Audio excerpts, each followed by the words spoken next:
So Ecclesiastes, I would say that in the Old Testament, Ecclesiastes is my favorite Old Testament book. I just love it. It has a great message. You have to dig into it. You know, you look at it, you read it the first couple of times, and you go, that's an odd book, and it has a lot of strange things to say, like better the time to die than the time to be born, and things like that. Like, what is it trying to communicate here?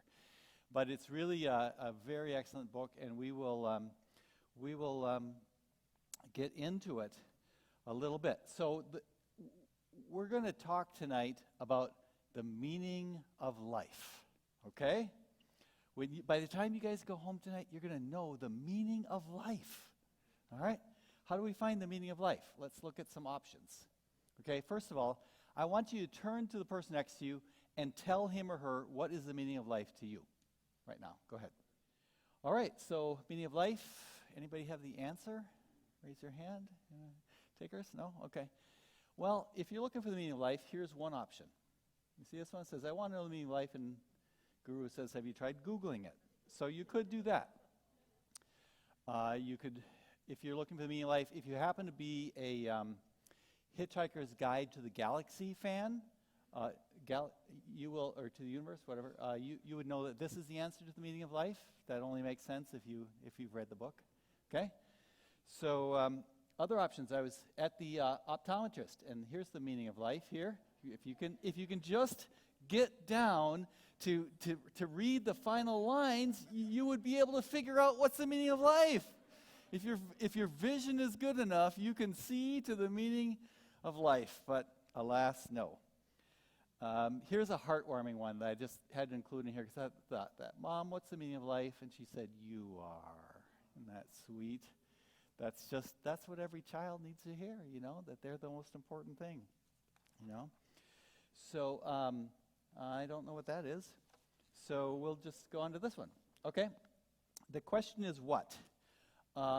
Who can unlock the meaning of life? If this is life and its meaning is locked, there's a lot of different possible keys that could open it up. Here's a few examples. This is probably too small to see, but I'll read some of this to you. There's a bunch of options here in terms of philosophies. There's, you know, free yourself from pain as Epicureanism, have pleasure now, hedonism, be self-sufficient, cynicism, do anything, life has no meaning, nihilism, bring the most good to human beings, pragmatism, act in self-interest and the common good, humanism. We'll just go a few more names here. Logical positivism, absurdism, existentialism, God's will theism, okay? Or you follow God's will, that's theism. There's natural pantheism, Kantianism, classical liberalism, Stoicism, Platonism, Aristotelianism, cynicism. So there really have been a lot of attempts by people who are trying to understand the meaning of life, and I think, you know, are not looking at the Bible for the answer to that solution. And so if you don't have a biblical basis for the meaning of life, you're going to come up with, you know, 20 different possible explanations of what it's all about. No wonder there's so much confusion around life and what's important. All these are real values that people practice, and then they implement those values in their decisions, don't they? In the way that they live, the things they say, the things they do. And so all of this mix of philosophies gives us the big mess we've got today in our world. And so it would be nice if there were just some place that would show us the meaning of life. All right, so let's talk about the Old Testament. Okay, just a reminder as Nathan covers and reminds us each time, what are the reasons why your soul needs the Old Testament to survive? Okay, the Old Testament is valuable to us. We want to live with it as well as the New Testament. First of all, to galvanize your trust in the character of God. Because of all the stories and the histories, you really get a much broader, expansive view of the character of God from the Old Testament because all the many narratives. And then secondly, to glean wisdom from the pitfalls of the past. Let's learn from the mistakes of others rather than our own. And there's a lot of mistakes recorded in the Old Testament, aren't there? So those are there. And then third reason to study the Old Testament is to give you desperation for Jesus, because it's all anticipating the needed Messiah. We need the Messiah. We need a solution to this sin that has damaged and destroyed the world, and we've got to find answers. And so let's point the arrows of our thought towards the coming Messiah who's going to provide the solution and the help for us. And then to grasp the promises fulfilled in the Lord Jesus Christ. And we see all the promises in the Old Testament, prophetic, declaring the coming Messiah and what he's going to do and what he has done. All right, so 3 core questions then. As we study any book of the Bible, we want to ask this question: who is God in this particular book? Because the Bible reveals God to us. It's God's book. And so a different aspect of God is revealed in each book. You read a book like Leviticus and you cover the various laws that and the holiness of God, things like that. You read the prophets and you understand some of his justice that he executes on the world, things like that. So God is revealed in a different way, in a different nuance, because he's infinite and there's no way to completely explain him, but in each book it emphasizes a different aspect of who he is. And then how does this book point to Jesus? Jesus is found in every page of Scripture. And so we just have to look at it, and sometimes it's hints, sometimes it's outright prophecy, but he's there. And by the way, I forgot to mention that last week when you were covering Proverbs and you talked about the lizard found in the king's house. It can be snatched up by common man, it says, but found in the king's palace. I was listening to J. Vernon McGee talk about how that's an illustration of Jesus. How it's the common man. He's part of our life. You can find him anywhere. He's humanity, but yet he's the King of Kings. So even something like that, a little proverb in there, points to Jesus. And then how do we see the story of salvation in this book? Okay, what aspect of salvation is it teaching? And I've got a particular thought about that I'll share with you. So we are working our way through 5 poetic books. Here they are: Job, Life is Suffering; Psalms, Life is Worship; Proverbs, Life is Wisdom; Ecclesiastes, I wrote in here, Life is Vanity. And we'll explain the meaning of that word in a little bit. And then Song of Solomon, Life is Love. Okay, so that's what the 5 poetic books are all about. And then in the chart of the Old Testament, we have the historical narratives in blue going across here, and then we have the yellow poetic books here. Job, written very, very early in the days of Genesis. And then you got Psalms, and then Proverbs, Ecclesiastes, Song of Solomon, all coming from the hand of Solomon. By the way, I was gone this weekend. I visited a friend in Washington State and went to church with him, and the church had some commentaries. They had some books, free books. Come get these books, that they're pulled out of the church library or something. So I looked through there, and there was a commentary on Ecclesiastes. So I thought, okay, I'll quick read this and be ready for Wednesday. So, but I opened it up, and the very first line of the commentary, the author said,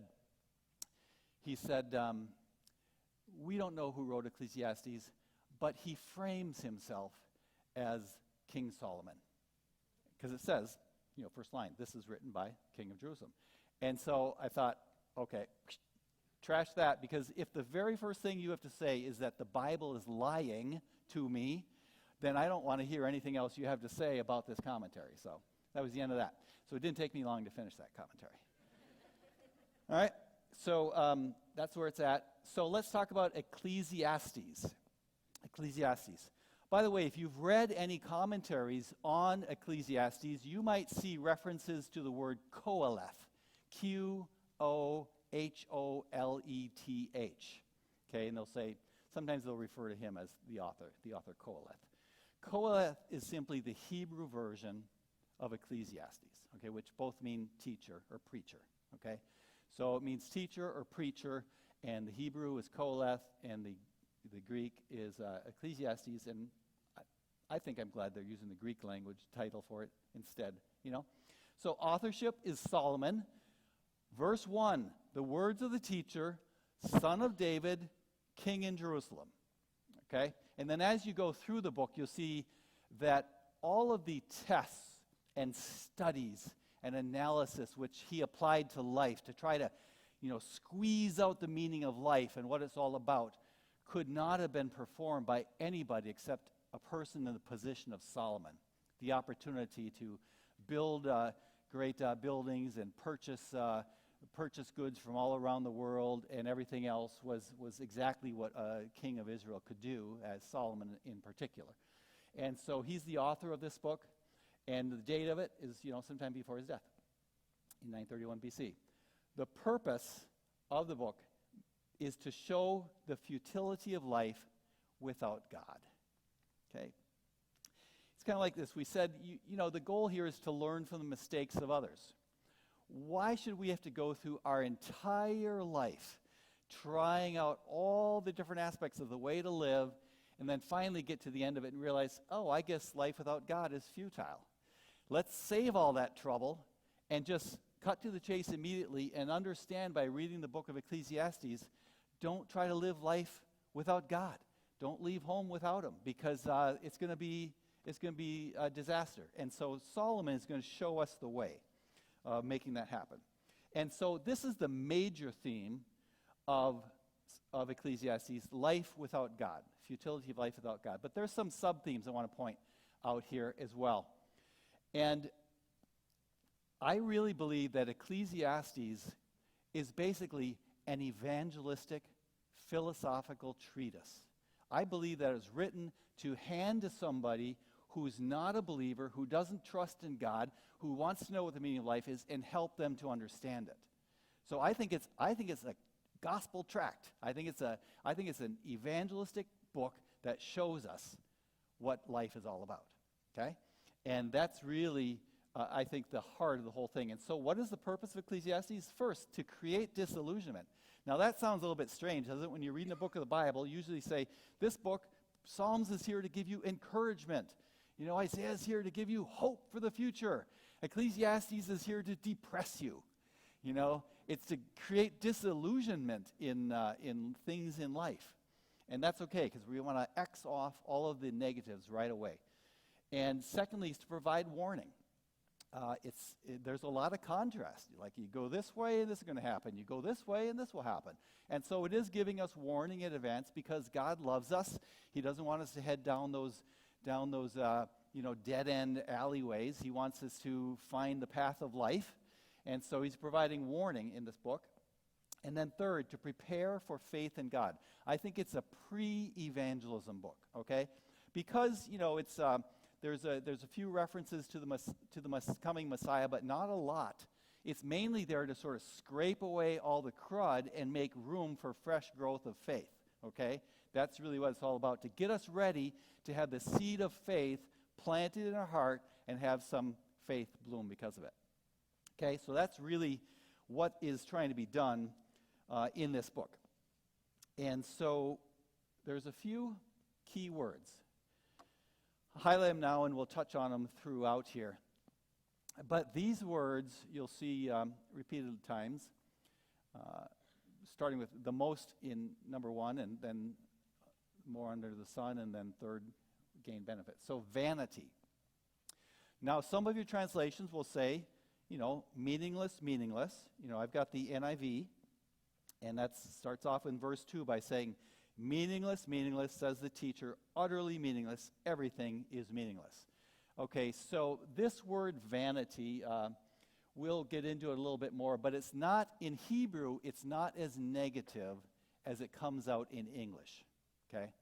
It has an element of shortness. It uses the word vapor, or reference to the shortness of life. And so it's a word that's aptly applied to life, because life goes by like that. It's trying to say, no time, it's all over. And so that's kind of what that word is trying to get to. And second key word or phrase often used is under the sun. Under the sun, reference to life on earth.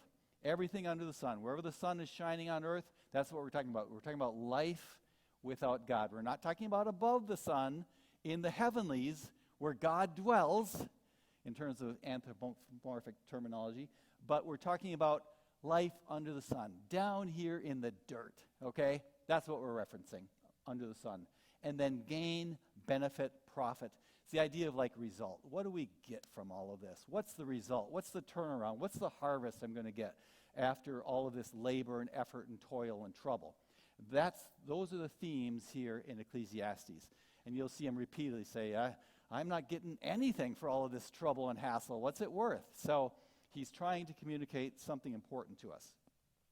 Now you have a chart in your book.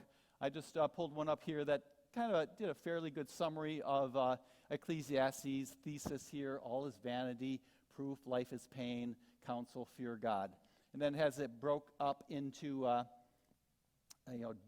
declaration of vanity, demonstration of vanity, deliverance from vanity, and that's pretty good.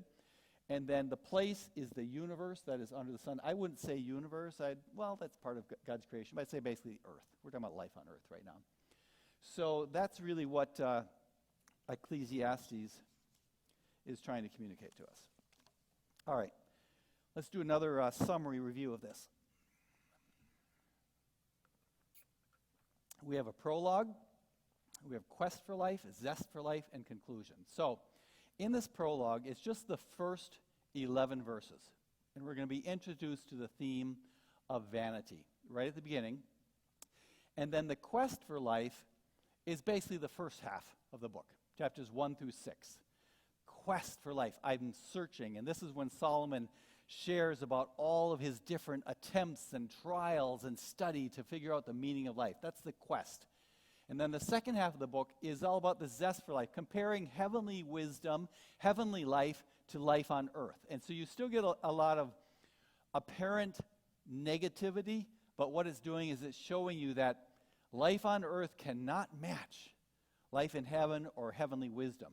And so that's really why the focus is on zest for life. And then the conclusion, again, just a few verses at the end to tell us about the end of the matter. So that is where we're going to go.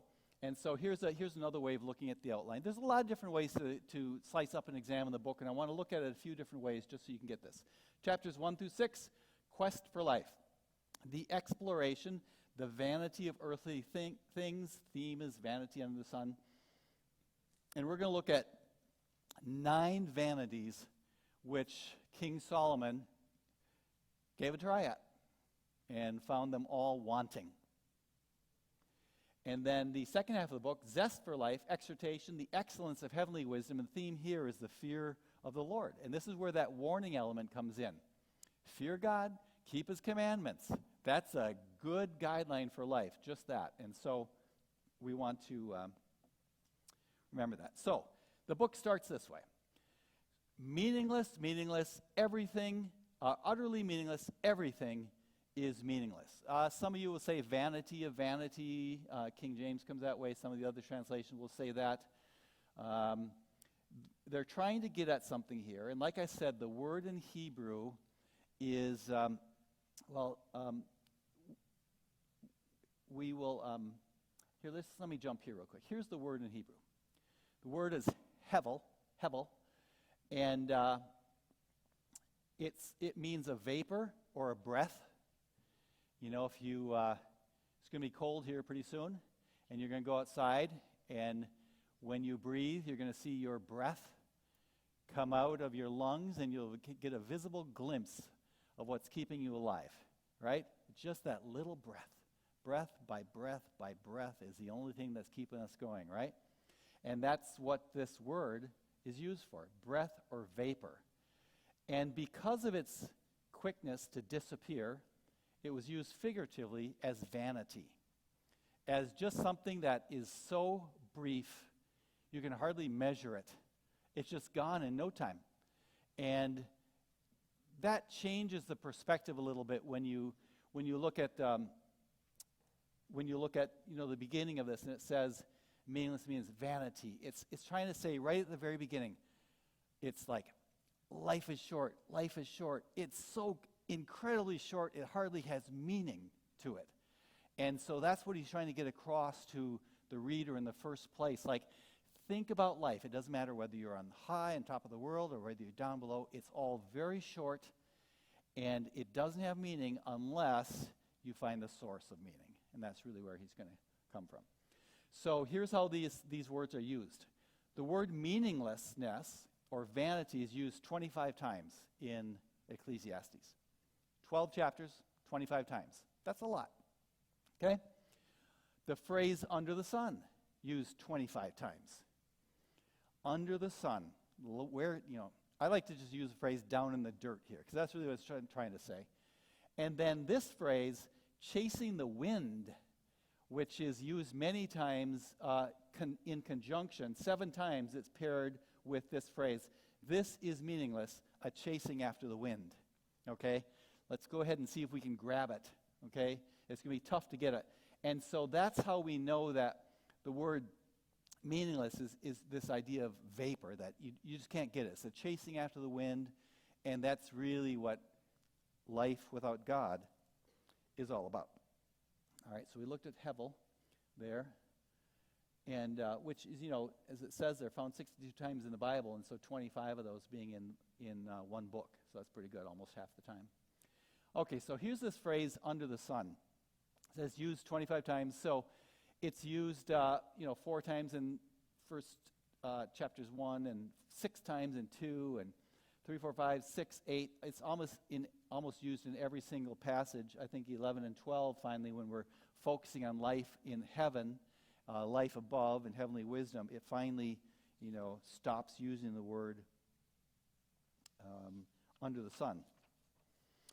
All right, so let's talk about that a little bit more. Here's some other phrases I put in just to kind of explain what this is about. Life on earth, life without God, life without a heavenly perspective. That's under the sun.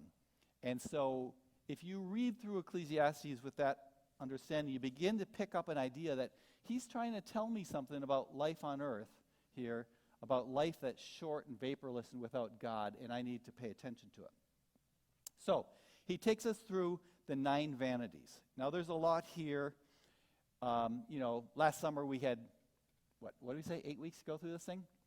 Sorry, we don't have 8 weeks now, so we're going to compress it all down into just 1.5. So I'm just going to hit a couple of highlights on these just to give you a taste of what it's looking at in each case. We'll just hit the first one, like verse 16. I said to myself, look, I have increased in wisdom more than anyone who has ever ruled Jerusalem before me. Obviously, that's Solomon. I've experienced much of wisdom and knowledge. Then I applied myself to the understanding of wisdom and also of madness and folly, and I learned that this too is a chasing after the wind. That's our phrase there. For with much wisdom comes much sorrow, and the more the knowledge, the more the grief. Okay? And so that's just his intro to the theme of the vanity of education and knowledge. And just let me give you one example of this verse 18. The more the knowledge, the more the grief. I wonder sometimes if the fact that we can pull out our phone and read the news about all the tragedies around the entire world has pretty much proven this verse, the more the knowledge, the more the grief. It used to be, I'd just get my news, I'd get my local newspaper, I'd watch the local Minneapolis news, and that'd be about it, But now I can find out about, terrible stuff going around the world. I can spend the whole day reading it, and so I can increase my grief and sorrow about what's going on in the world because I have more knowledge at my fingertips than ever before, okay? That's the problem with more knowledge sometimes, right? And then we have the vanity of pleasure beginning in chapter 2, verse 1, I said to myself, come now, I'll test you with pleasure to find out what is good. So he's testing life with pleasure. And this is, remember the hedonism, which was one of the options that we saw up there in terms of the philosophy of life, looking at it. And he quickly gives us the conclusion, also in verse 1. But that also proved to be meaningless, okay? So he's just like saying, he's going to explain it a little bit more, but he says, I tried pleasure, it didn't count. Check that one off, it's no good. Okay, laughter, I said, is madness. What does it accomplish? I tried cheering myself with wine, embracing folly, but my mind still guided me with wisdom. He's saying I was kind of standing outside of myself, watching myself enjoy pleasure and wonder about that, and analyzing whether or not it was worth it. Okay, that's what he's saying with this phrase, I tried cheering myself with wine and embracing folly. My mind's still guiding me. He didn't get stone drunk here. He just wanted to see if wine could help him enjoy life a little bit more. Okay? And he's finding out it wasn't. Verse 4, this sounds like Solomon. I undertook great projects. I built houses for myself and planted vineyards. I made gardens and parks and planted all kinds of fruit trees. I made reservoirs of water groves and flourishing trees. Everything. I mean, he did a lot here. And the end result, no thanks. So he tried the vanity of pleasure. He tried the vanity of wisdom. Now, this is interesting because you're going to see two forms of wisdom, contrasted here. Last week, Nate showed us that there's 5 forms of folly, and just the way the wisdom is approached here, there's heavenly wisdom and there's earthly wisdom. He's going to show that there's a vanity involved in the vanity of wisdom, so wisdom and folly are meaningless. 2:12. Then I turned my thoughts to consider wisdom. So now he's continuing his scientific quest here, and also madness and folly. He's going to cover the whole thing, good and bad. What more than a king's successor do than what has already been done? I saw that wisdom is better than folly. Okay, good. Wisdom is better than folly. We're glad to see that. Just as light is better than darkness. We can say that's true. The wise have eyes in their heads while fools walk around in darkness. But I came to realize that the same fate overtakes them both. Okay, so he's saying, yeah, wisdom's better, but its ultimate eternal result is not any different. He said, the fate of the fool will overtake me also. All they mean is that when you are walking in the cemetery, you could be walking over the graves of wise people right next to fools, and you have no idea because they're all dead and buried. Okay, that's all he's trying to say here. Don't put too much stock in all the wisdom, all the education, all the degrees, letters behind your name, because it doesn't count. So that's what he's saying with wisdom. Then we have the vanity of work. In 2:17, beginning there, he says, toil is meaningless. So I hated life because the work that is done under the sun, there's his phrase, the work done under the sun, that is work that's done just from an earthly perspective. I'm going to live and die. Oh, I know what that question mark was that didn't show up for some reason. That was a pictograph showing life. And it starts off with a little baby, and then a toddler, and then a child, then a teenager, then an adult getting educated, and then an adult holding a bag of money, and then adult starting to stoop over, and then an adult with a cane, and then with a walker, and then dead and a gravestone. And that was just a question of is that really all it is? It's just beginning to end? This is what it's all about? So this is why he's saying in verse 17, the work that is under the sun that was grievous to me. You just work, try to make a living, and then die. Okay, so that's what he's saying in terms of why. Why am I doing it? Wash, rinse, repeat.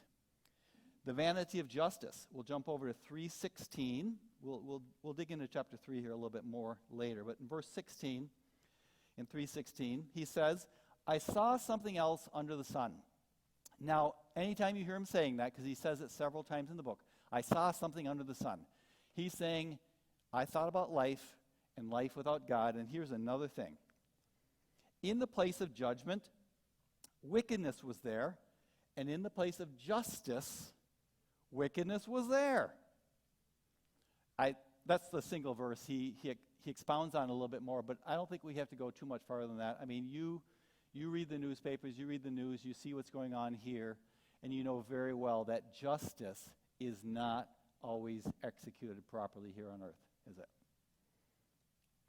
Nothing's changed. As long as there's been humanity, there's been injustice in the justice system. Okay? It hasn't changed because it's run and governed by flawed, failed, sinful human beings. So there's no other way around it. Okay, so that's the vanity of justice. Number 6, the vanity of relationships. So verse 4, or chapter 4, is really all about this. Again, I looked and saw all the oppression that was taking place. I saw the tears of the oppressed. They have no one to comfort. So they're talking about the relationship here for comforter. I declared, verse 2, chapter 4, verse 2, I declared that the dead who are already dead are happier than the living who are still alive. Now that really sounds like a cynical attitude towards life, doesn't it? But all he's trying to say is that, we say, oh, he's at peace now. We're just trying to say the worries, earthly worries are over once you die. So,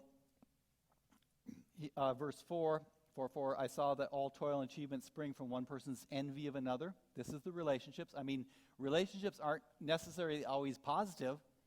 Sometimes it's a matter of jealousy and keeping up with somebody else. Look what he posted on Facebook. I better buy a bigger boat and post it on Facebook, So relationships can be negative as well as positive. He's saying there's a very negative side sometimes. So that's the vanity of relationships. And then the vanity of religion. I've gone to chapter 5. And this, in the NIV, this section begins by saying, fulfill your vow to God. Verse 1, guard your steps when you go to the house of God. Go near to listen rather than to offer the sacrifice of fools who do not know that they do wrong. Now, we're talking about religion here. We're not talking about a living relationship with the Lord Jesus Christ. He's pointing out something doesn't provide the help we need. But he gives a warning here. Don't be quick with your mouth, hasten your heart to utter anything before God. God's in heaven, you are on earth, so let your words be few. He's saying, make sure you don't, he's God, and keep your perspective. A dream comes when there are many cares, and many words mark the speech of a fool. Now that's like a proverb, right? And in fact, I think that Nathan read that version of the proverb last week. When you make a vow to God, do not delay to fulfill it. He has no pleasure in fools. Fulfill your vow. It's better not to make a vow than to make one and not fulfill it. Do not let your mouth lead you into sin, and do not protest to the temple messenger who's coming to get your offering. My vow was a mistake. Why should God be angry with you and destroy the work of your hands? Much dreaming and many words are meaningless. Therefore, fear God. So he's saying the whole religious rituals thing, it doesn't meet the need we have because he's up there, we're down here, and there's this giant chasm and can't seem to get across it. So again, remember, he's trying to create disillusionment. He has the answers, but he's throwing these out to people and saying, this isn't going to cut it for you. This won't make it. And this would be equivalent to somebody, if you're having you're trying to witness somebody, you have a debate, and you just point out all the different religions. Which one's right? We got Hinduism, and we got we have Buddhism, and we have Islam, and we have Christianity, and just to start to generate a little bit of like, they can't all be right, can they? Okay, that's sort of the goal here. All right, so then number 8, eighth vanity, the vanity of riches, and this is also in chapter 5. Remember what these vanities are covered in the first half of the book. 5:8. If you see the poor oppressed in a district and justice and rights denied, do not be surprised at such things. I mean, you've seen it before. Don't be in shock, right? It happens all the time. The poor get, hammered down by the rich. That's what happens. The increase from the land is taken by all. The king himself profits from the fields. But then, really great warning here, chapter 5, verse 10. Whoever loves money never has enough. Whoever loves wealth is never satisfied with their income. He says this is meaningless. The person who's got money, they asked J. Paul Getty, how much more money do you need to be happy? $1 more. Okay? And so that's the truth of it. And Solomon, richest man on earth, they weren't even valuing silver at the time. They're drinking their milk from gold goblets because they had so much money around there. And he said, it doesn't satisfy. So he said, it's completely meaningless. Rich and poor, and trying to say that one's more important than the other one. Then verse 11, he continues on, as goods increase, so do those who consume them. You make more money, the government takes more money, right? And what benefit are they to the owners except to feast their eyes on them? You look at it and it's all done. A great illustration of money is of this, meaninglessness of it is the movie Citizen Kane, because there's this story of this rich man. It's black and white. It's very much a classic. But after he dies, they show them down in the guy's warehouse, throwing all of his stuff into the flames and burning it up. Like, life is over. We're going to heave-ho this stuff that you spent your whole life collecting and gathering together. It's so meaningless. Okay? And then 5:12, the sleep of a laborer is sweet, whether they eat little or much. So he's saying there's a positive side just being a simple laborer and not having the stresses and worries of money in your life. I've seen a grievous evil under the sun, wealth hoarded to the harm of its owners, or wealth lost through some misfortune, so that there's nothing left to give the children. Everyone comes naked from their mother's womb. Everyone departs. They take nothing from the toil or carry with their hands. Yep. So all that to say, vanities. Oh, and then the final one, the vanity of honor, chapter 6. I've seen another evil under the sun. It weighs heavily on mankind. God gives some people wealth, possessions, and honor, so they lack nothing. But God does not grant them the ability to enjoy it, and strangers enjoy it instead. Okay? So it's all vanity. 9 vanities, there they are. Solomon did the test for us, so we don't have to. We can just go straight to the source, to the truth, to life with the Lord Jesus Christ. Okay? So I just want to emphasize that the book is not completely negative. I know the first few times I read Ecclesiastes, I thought, this is so negative. This is like how can this book be in the Bible? It's so negative.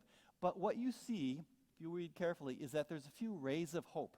That I can't say the clouds part and the sun shines through, because we're trying to talk about life under the sun. It's almost like heavenly rays of light shine through occasionally, down onto earth.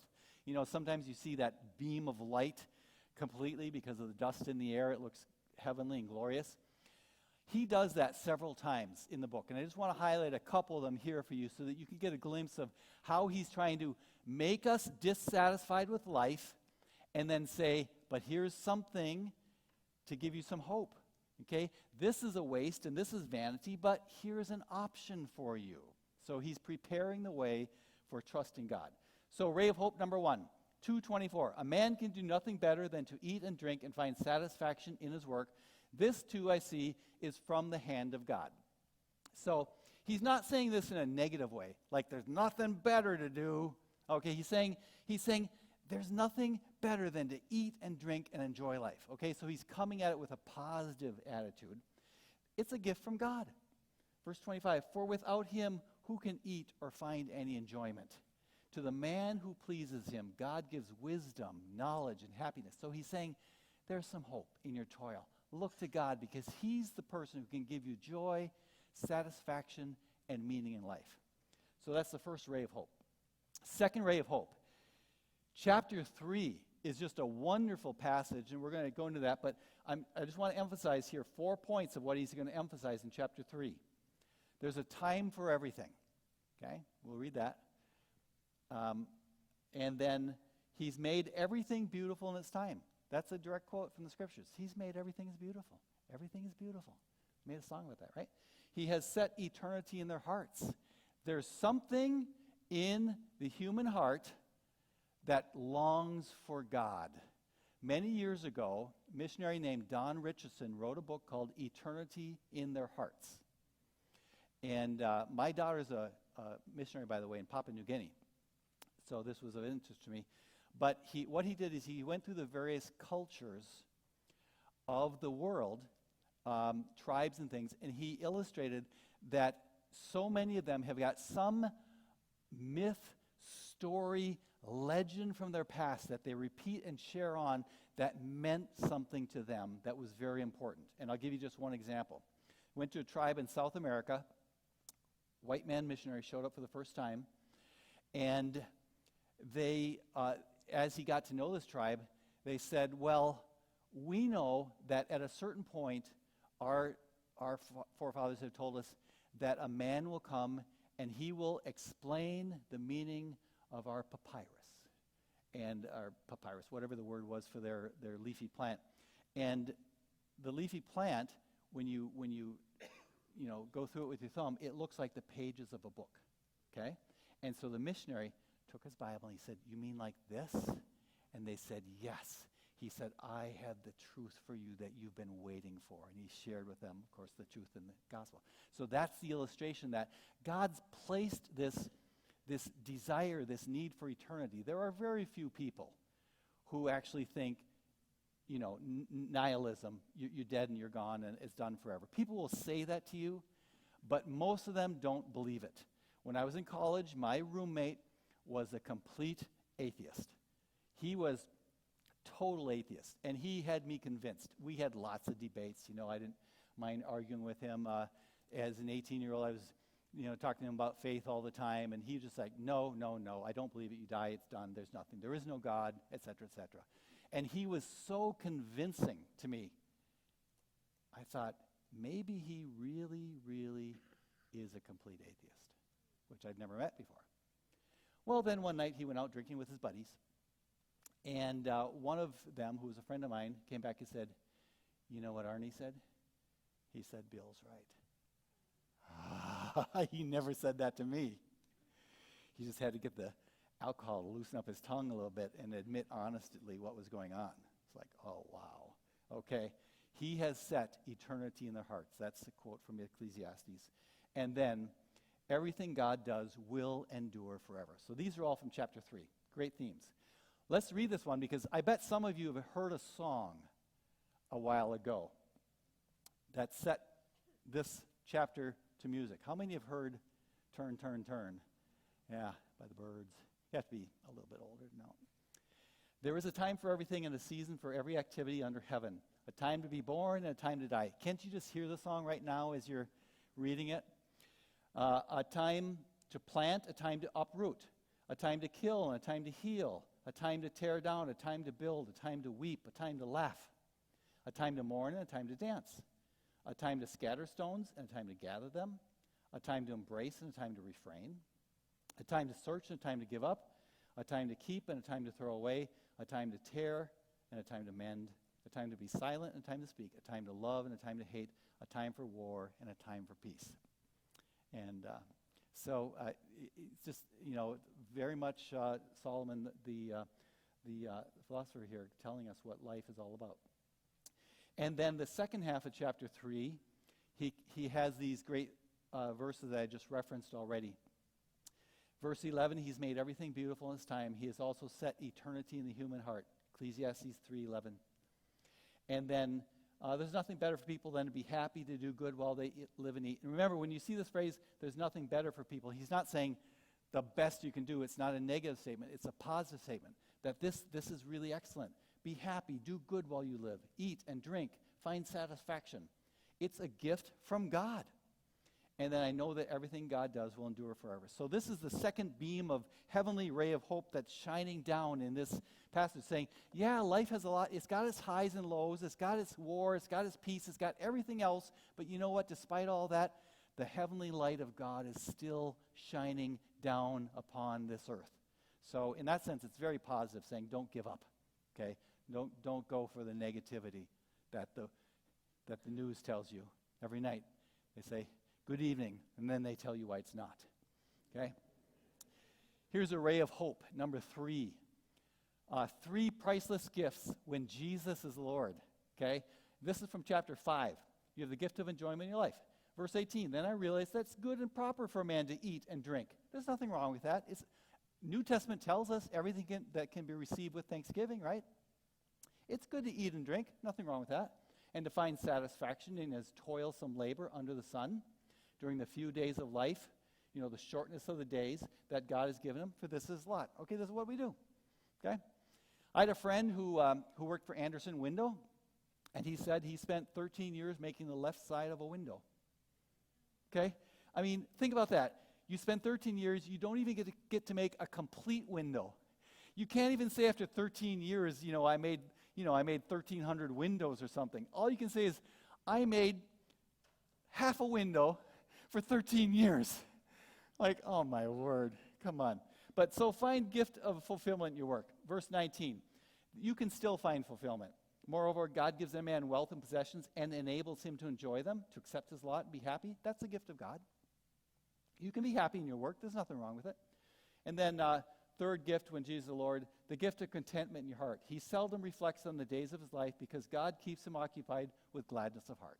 Okay? God is saying, hey, it's a gift. It's a blessing. These are some heavenly rays of light shining down upon us. Okay? So we just covered the first half here. Chapter 6, the quest for life. Solomon's 9 vanities, a few rays of hope coming through. And then we have the second half, which is the zest for life. And in each case, 7 through 12, we got 1, 2, 3, 4, 5, 6 references here. Heavenly wisdom and spiritual life, earthly life, destiny. Heavenly wisdom contrasted with earthly folly. And then an exhortation at the end to trust God. Okay, so now he's trying to turn the corner here a little bit and talk about it. So you can't read this text, but if you have your Bible open, you can take a look at the details. I won't go into all of it. But basically, heavenly wisdom and spiritual life. He makes statements here, and I'll just explain a few. A good life is better than a good name is better than fine perfume, and the day of death better than the day of birth. Why would the day of death be better than the day of birth? He's trying to say here, the toil of life is over. You're on to your heavenly reward. That's okay. When you're a Christian, you don't have to cling to life for dear life, as they say, as much. I had another friend who was on the ethics board of a hospital. And he was a pastor, believer. And one of the doctors on the ethics board made a statement to the effect of, it seems like the people who are coming here with faith, religious faith, aren't as desperate to try anything. Okay? Because if this life is the only hope you have, then you will spend all the money and everything you've got just to get a few more breaths and to go through every life-saving technique you can. Maybe if you're a believer and you're seeing it's the end of your days, there's a point where you can say, I'm going to accept God's will at this point and just let go. Okay? That's the contentment with life. So that's what that's all about. It's better to go to the house of mourning to the house of feasting. Okay? It's better to go to a funeral than to a wedding. What? Well, in a sense, yes, because you know what? I've had a lot more people trust Christ at funerals than at weddings. Okay? There's a good side of it. You think about life a little bit. Okay?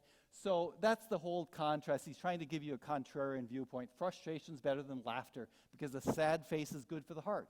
He's saying when you're laughing and just living up life, you never think about the meaning or the purpose of it, but when you're frustrated and things are going bad, you start asking God, why? Okay? It starts making you talk to God. So that's what he's trying to say here with heavenly wisdom and spiritual life. Okay? So that's that chapter. And then he's got a couple more here that he covers. The end of the matter is better than its beginning. Patience is better than pride. Do not say, verse 10, why were the old days better than these? For it's not wise to ask such questions. To go back and say, it used to be better. Like, yeah, sure. Okay. So that's just, someone who's got some perspective on life is going to be making statements like this. And then chapter 8, heavenly wisdom and earthly life. So now we're looking at earthly life. Okay? When I applied my mind to know wisdom, to observe labor done on the earth, people getting no sleep day or night, then I saw that all that God has done, no one can comprehend what goes on under the sun. Under the sun. You can't understand this meaningless life because it's chaotic. It's a chaotic mess of mixed philosophies. You can't understand it. Despite all their efforts to search it out, no one can discover their meaning. You've got all the philosophy classes in the world and nobody's figuring it out. Even if the wise claim they can know, they really can't comprehend it because life on earth under the sun is never going to reveal the truth. We need those heavenly rays of wisdom in order to understand it. Okay? So that's the contrast he's trying to do in chapter 8. And then in chapter 9, he's contrasting heavenly wisdom with destiny. Okay? The end of the matter. So I reflected on all this, concluded that the righteous and the wise and what they do are in God's hands, and no one knows whether love or hate awaits them. All share a common destiny. Now think about this one, because this one troubles Christians sometimes when they read it with a completely sort of New Testament interpretation of what he's trying to say here. We have to see this from Old Testament perspective. All share a common destiny, the righteous and the wicked, the good and the bad, the clean and the unclean, those who offer sacrifices, those who do not. As it is with the good, so with the sinful. As it is well with those who take oaths, so with those who are afraid to take them. this is the evil and everything that happens under the sun, again, life without God, the same destiny overtakes all. Okay, now that, if you think of the destiny in terms of heaven or hell, then that doesn't sound right, does it? But that's not the destiny he's talking about. Because remember, he's looking at this from an earthly perspective, life under the sun. And what's the final end product of life under the sun? Is death. Okay? So again, he's saying, like he said before, wise or sinful. He's simply saying here, the righteous and the wicked, everybody dies. You know? Except for those of us who'll be around for the rapture. You know? We all shall die. Otherwise, it's destined for all men to die and then face judgment. We're told in the New Testament, right? And so that's basically what he's saying here. You know? So Hebrews 9:27 is just, in a sense, kind of just quoting this. Everyone's going to die. And that's what he's saying here. So don't, when you see the word destiny overtakes them all, you know, and you say, well, you know, righteous and wicked, the same destiny, he's referring to just physical death. Okay? So that's what he's trying to say here. And that's, you know, death, that's a great opportunity to witness to somebody.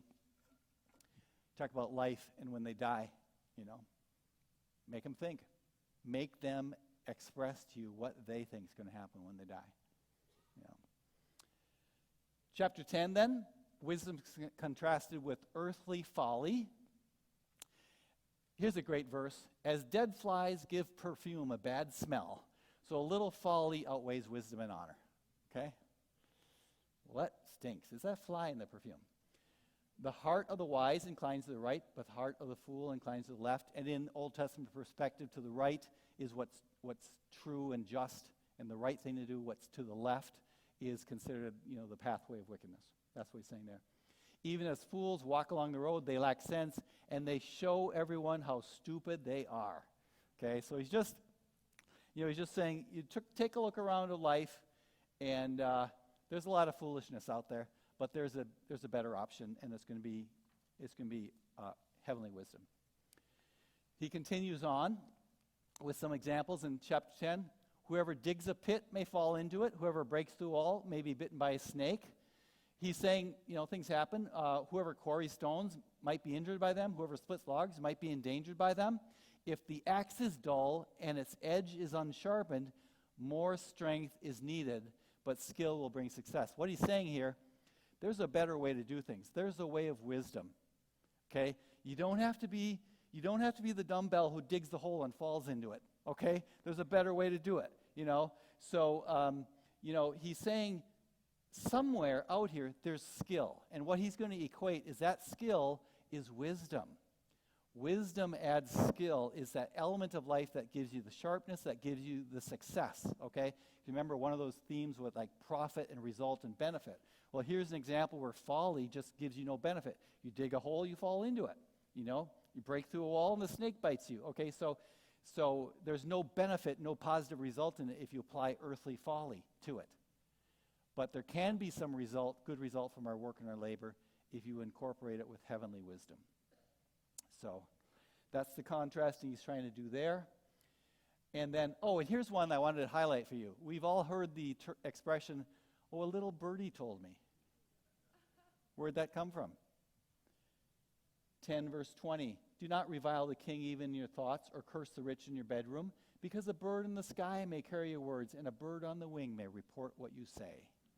So a lot of people using that phrase, they don't even know they're paraphrasing the Bible. Little birdie told me. And then we have exhortation to trust God. And here where we're coming again to like a heavenly ray where God is coming down and he is reminding us of really what we should be doing in life. He's illustrated the 9 vanities. He's compared all the various earthly pursuits to heavenly wisdom, giving you a contrast either way. And then you'll have to open your Bible to see this one as well. Trust God. So he's talking to a businessman here. Okay, any business people we've got here? He says, verse 1, ship your grain across the sea. After many days, you may receive a return. Okay, guy's a merchant trader. You know, you might make some money. Go ahead and do it. Invest in 7 ventures, yes, in 8. Hey, diversify, right? Okay? You don't put all your goods in one ship. You don't know what disaster may come upon the land. So go ahead. If clouds are full of water, they pour rain on the earth. Whether a tree, now here's a true statement. Whether a tree falls to the south or to the north, in the place where it falls, there it will lie. You cannot get any truer than that, okay?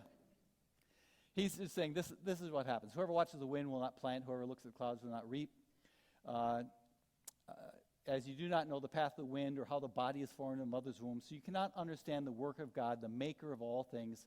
So sow your seed in the morning, and at evening let your hands not be idle, for you do not know which will succeed, whether this or that, or whether both will do equally well. What can you do then?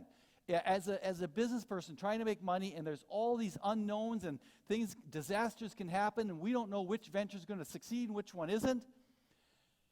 There has to come a point where we trust God. And I've had to learn this transition when I switched from, retired from pastoring after 30 years, started a software company. I'm now trying to live out my sermons, okay, from 30 years about trusting God. Because it's a different story when you are looking at the checkbook and the payroll and the income and trying to say, do I really trust God? This is a good test, okay? So great opportunity to exhortation to trust God in life, okay? So that's what he's calling us to now, because remember, I believe that Ecclesiastes is an evangelistic, philosophical treatise that he's delivering to the world to make them think about the true meaning of life. And now he's shown how everything else is so meaningless and how it doesn't work. And then he contrasted it, starting to show the heavenly wisdom. Now he's coming to the end. He's rolling into his conclusion. He's saying, trust God. You cannot control life. You can't control if Hurricane Ian comes in here and destroys your property. You cannot control that. So all you can do is trust God. And so then he brings it to conclusion in chapter 12. Fear God and keep his commandments. And so in chapter 12, verse 1, he says, remember your Creator in the days of your youth, before the days of trouble come. So he's trying to say, don't waste your entire life and then start to believe God at the end of your life. You know, start it when you're young. Believe him now and have a much more enjoyable, grateful life by trusting and remembering your Creator in the days of your youth before the days of trouble come. Okay, so you might want to open up your Bible to chapter 12, because there's a lot of metaphors here that are kind of confusing, and we're just going to go through this and explain it to you. And really, you know, I think the ones who are going to understand this the most are the ones who are older. Okay? So he says, remember your Creator in the days of your youth, before the days of trouble come, and the years approach when you'll say, I find no pleasure in them. You know, just let me go to bed. Okay? Before the sun and the light and the moon and the stars grow dark, he's not talking about apocalyptic event here with the world going out. He's talking about how our eyes dim and things are just a little bit darker. Okay? And the clouds return after the rain. That's just like a pessimistic thing. Oh, it just rained, and now here come the clouds again. Okay. When the keepers of the house tremble. What are the keepers of the house? Okay? I take care of my body with my hands. Okay? They're the keepers of the house. When the keepers of the house tremble, and the strong men stoop. The strong men are your legs. Okay? They're stooping now. I'm bending over. I'm trembling. Okay? When the grinders cease because they are few. The teeth are gone, man. There's no more grinding going on there. Okay, and those looking through the windows grow dim. That's the eyes. I can't see as well as I used to, Sonny. Okay, when the doors to the street are closed, and that's just the mouth being shut, no teeth there, you're hiding them, and the sound of grinding fades. When people rise up at the sound of birds, but all their songs grow faint. Now that sounds kind of strange. How can you rise up at the sound of birds when all their songs grow faint? It's because you get to the point where you just can't sleep anymore. You're getting up at the crack of dawn or before because you can't sleep. But it's not because the birds are tweeting, because you can't hear them because you're too deaf. You can't hear those birds anymore. So he's just doing such a great illustration of life gets old. Like, remember your Creator before all of this happens, you know? John Wesley, later on in his life, who was the guy who started Methodism back in the days when it was evangelical and focused on the Word, he lamented the fact that he couldn't get up anymore at 4 in the morning and ride his horse all day to share the gospel anymore because he was just too old, okay? So, verse 5, when people are afraid of heights and of dangers in the streets, you get to the point, where stepping off that curb is dangerous. This 4-inch step, they're afraid of heights. I don't want to fall and break a bone or something. When the almond tree blossoms. Okay, so some of us have almond trees that blossom. We're talking about the head here. Some of us do not. Okay? I see when almond tree blossoms, it turns white. Okay? So we can say that, okay, we see a lot of blossoming almond trees here, and some that are not. Okay? And then when the grasshopper drags itself along, that's your feet, just dragging them over the ground. The grasshopper drags itself along, and desire is no longer stirred. No more sexual appetite. It's gone. When people go to the eternal home and mourners go about the streets. So here's what he's saying. People go to their eternal home. You and I die, okay? And we go to our eternal home, okay? Doesn't say what it is, but it just says the eternal home. And then the mourners go about the streets. Everybody goes like, Tony Campolo used to say, they're going to bury you, and then they're going to go eat potato salad. Okay? And that's just what happens in life, right? So he's saying all of this, remember him. So he said, remember him in the days of your youth. And then he goes on this jaunt. And then back in verse 6, he comes back. Remember him before the silver cord is severed. Now, he gets very poetic here. I think I have these verses here. You can see it. And these are all just sort of metaphors about death. Remember him before the silver cord is severed. The thing that's connecting us to God, who keeps us alive, just the picture is that we're all alive because we've got the divine connection to God, and at a certain point, it gets cut. And the golden bowl is broken, okay? The soul is poured out of the bowl. Before the pitcher is shattered at the spring, and the wheel broken at the well. Just all illustrations. It's all over. The cord, the golden bowl, the pitcher, the wheel broken, it's done. And the dust returns to the ground from where it came, just like we're told in Genesis, from dust you were made, to dust you return. And the spirit returns to God who gave it. Okay, so this is him, again, like I said, evangelistic, saying, this life hasn't got any meaning. You're going to have to account your life to God at a certain point. Your spirit's going to go back to God, and he's going to take a look at your life, your spirit, and say, what did you do with this? Or, look what you did with this, So, to the God who gave it, and then he finishes the way he started, meaningless or vanity of vanity, says the teacher, everything is meaningless. Wow. When you see this book from beginning to end, beginning with vanity, ending with vanity, showing the meaninglessness of it, pointing its way to heavenly wisdom, and finally calling you to account to God, you can see how it's just really an evangelistic book that's calling you to think about the meaning and the purpose of life. It's a fabulous book, and it has a great message. Okay, so let's conclude here then. The conclusion of the matter. Not only was the teacher wise, this would be Koleth in Hebrew, or Ecclesiastes, but he also imparted knowledge to the people. After all, he did write the book of Proverbs. He pondered and searched out and set in order many proverbs. He's speaking of himself, in third person here. The teacher searched to find just the right words, and what he wrote was upright and true. Okay, statement about the inspiration of Scripture. Verse 11, the words of the wise are like goads. Goads are the prods, that keep the cattle moving. They're collected sayings like firmly embedded nails. That is, if there's a truth that really matters in life, stick it on the wall and just remind yourself, like wherever a tree falls, that's where it lies, okay? That's the truth you can hang your hat on, okay?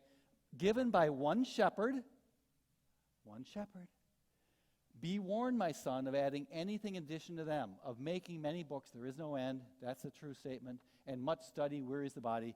That's a true statement. Nathan's working on his doctorate. He's doing nothing but studying in all of his spare time.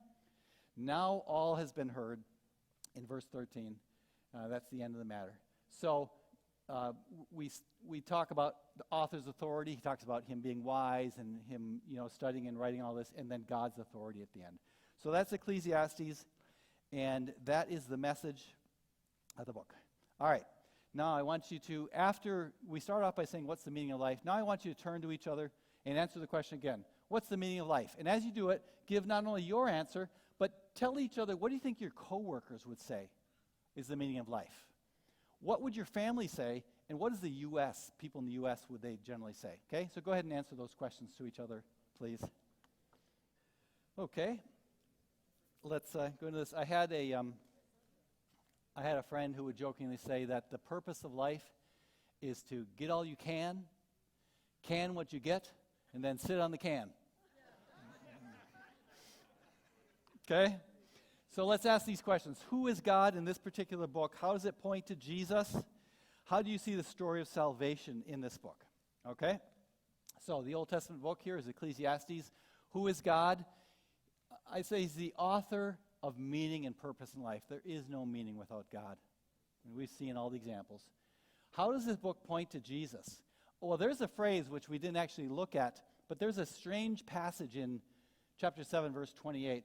In a lot of different ways, we just referenced the one shepherd, right? I pointed that out to you in chapter 12. It's given by the one shepherd. There's hints here.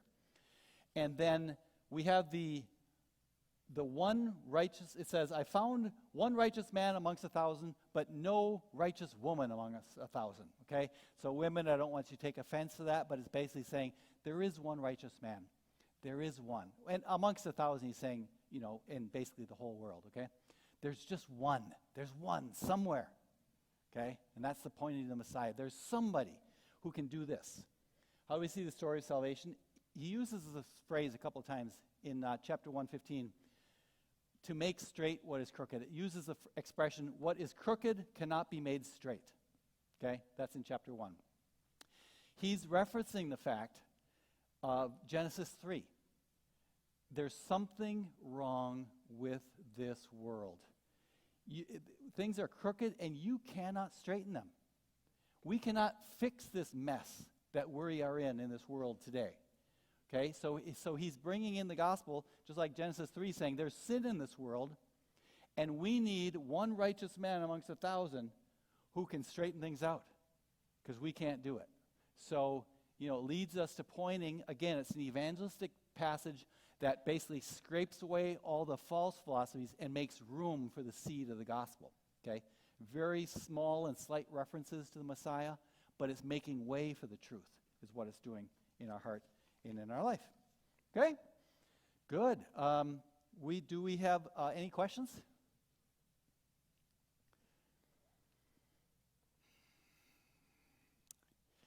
Good. I think, if you want to talk to me afterwards, you certainly can. Is it next week just Song of Solomon? Yep, Song of Solomon. Book for lovers. So be sure to come to that one, right?